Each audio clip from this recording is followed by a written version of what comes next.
والإسلام ديني ومحمدا رسول الله بسم اللہ الرحمن الرحیم اللہم صلی علی محمد وعلی آل محمد کما صلیت علی ابراہیم وعلی آل ابراہیم انک حمید مجید اما بعد فاعوذ باللہ من الشیطان الرجیم بسم اللہ الرحمن الرحیم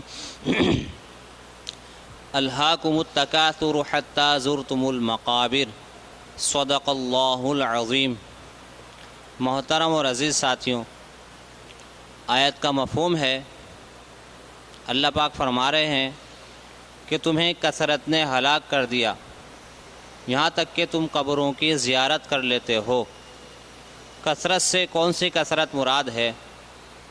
تو علماء فرماتے ہیں کثرت دنیا کی چیزوں کو جمع کرنا، کثرت اموال دنیا کے مال کو جمع کرنا، ایک ہے اس کو جمع کرنا، ایک ہے اس کی تمنا کرنا۔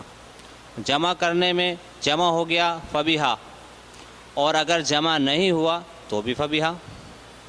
لیکن تمنا ایسی چیز ہے کہ جو انسان کے ساتھ ہر وقت رہتی ہے۔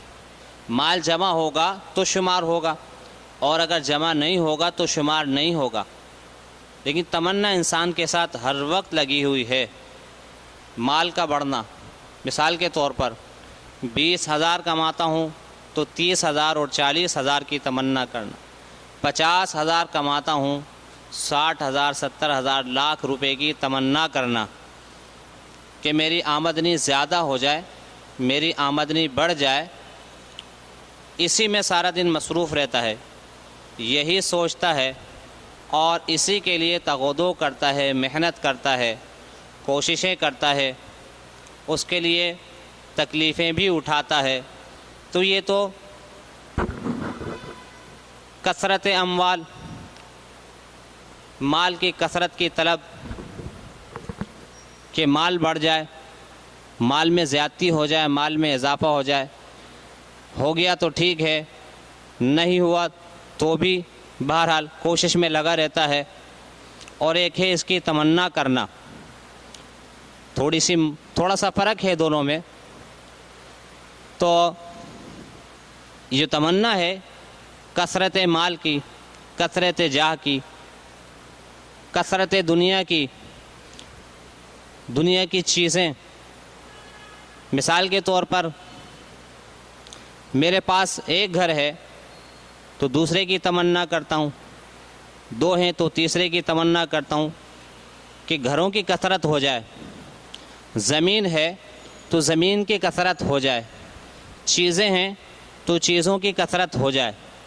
بہت ساری چیزیں اس میں شامل ہو سکتی ہیں، دنیا کی بہت ساری چیزیں ہیں۔ کاروبار کر رہا ہوں تو کاروبار کی کثرت ہو جائے، کاروبار بڑھ جائے، کاروبار میں زیادتی ہو جائے، کاروبار میں اضافہ ہو جائے۔ تو بہت ساری صورتیں اس کے اندر داخل ہو سکتی ہیں، اور ہم اپنے ماحول میں اس کو دیکھ بھی رہے ہیں، اس کو محسوس بھی کر رہے ہیں۔ اور ہم خود بھی اپنا محاسبہ کریں تو ہمیں اپنی نیت سے بھی اس بات کا اندازہ ہو جائے گا، اور اپنی تمنا سے بھی اس بات کا اندازہ ہو جائے گا، اپنی چاہت سے بھی اس بات کا اندازہ ہو جائے گا کہ ہم بھی اس تمنا سے خالی نہیں ہیں، اس چاہت سے ہم بھی خالی نہیں ہیں۔ ہماری بھی یہی چاہت اور یہی تمنا ہے کہ کثرت ہو جائے دنیا کی چیزوں میں، دنیا کے اسباب میں، دنیا کے مال و متاع میں، دنیا کی جاگیر میں۔ ہم بھی اسی بات کے طالب ہیں۔ حالانکہ انسان کو یہ سوچنا چاہیے کہ اس کثرت کی تمنا کے بعد اور کثرت اموال کے بعد، کثرت اسباب کے بعد میرے استعمال میں کتنی چیزیں ہیں، میرے استعمال کی کتنی چیزیں ہیں، میرے استعمال کے کتنے اسباب ہیں، میری ضرورت کتنی ہے، میری روزانہ کی کتنی ضرورت ہے۔ انسان کو یہ سوچنا چاہیے۔ اب مثال کے طور پر میرا روزانہ کا خرچہ 500 روپے ہے یا 1000 روپے ہے، اس کے علاوہ جتنی آمدنی ہے اور جتنا بینک بیلنس ہمارے پاس ہے وہ زائد ہے، تو پتہ چلا کہ ہماری جو ضرورت ہے وہ 500 یا 1000 روپے ہے، جس سے ہماری ضرورت پوری ہو رہی ہے۔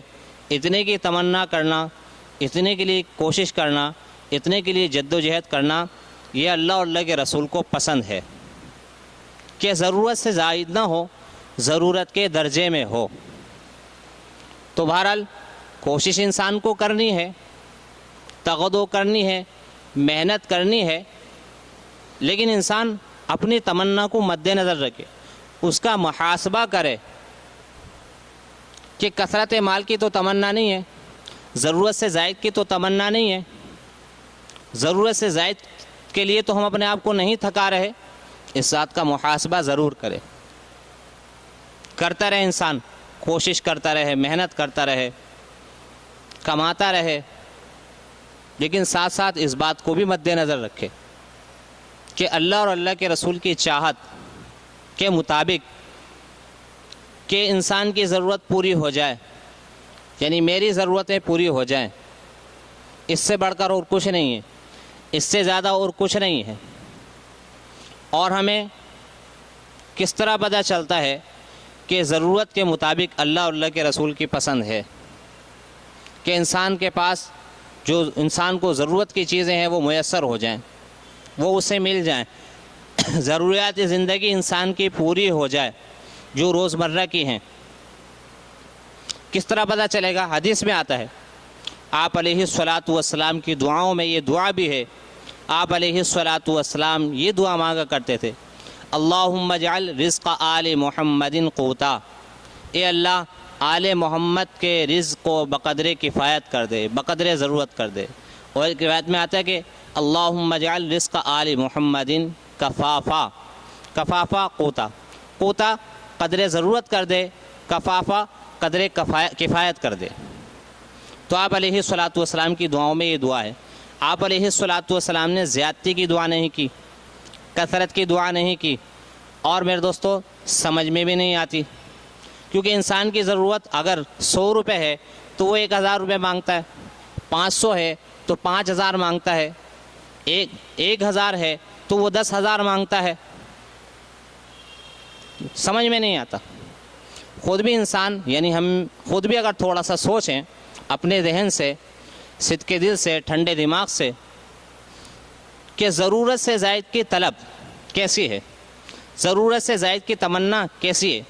پھر قرآن پاک میں اللہ پاک جل شانہ نے فرما دیا کہ تمہیں کثرت نے ہلاک کر دیا، یہاں تک کہ تم قبروں کی زیارت کر لیتے ہو، یعنی کثرت کی وجہ سے، کثرت کے ٹارگیٹ میں، کثرت کی تمنا میں ہماری زندگیاں گزر جاتی ہیں، یہاں تک کہ ہماری موت کا وقت قریب آ جاتا ہے، یہاں تک کہ ہمیں موت آ جاتی ہے اور ہم دنیا سے رخصت ہو جاتے ہیں اسی تمنا اور اسی کیفیت کے ساتھ۔ قرآن پاک نے اس کو بیان کیا ہے اور ایسا ہو بھی رہا ہے، اور قرآن پاک اسی چیز کو بیان کر رہا ہے جو ہو رہا ہے۔ قرآن پاک نے اس کو بھی بیان کیا ہے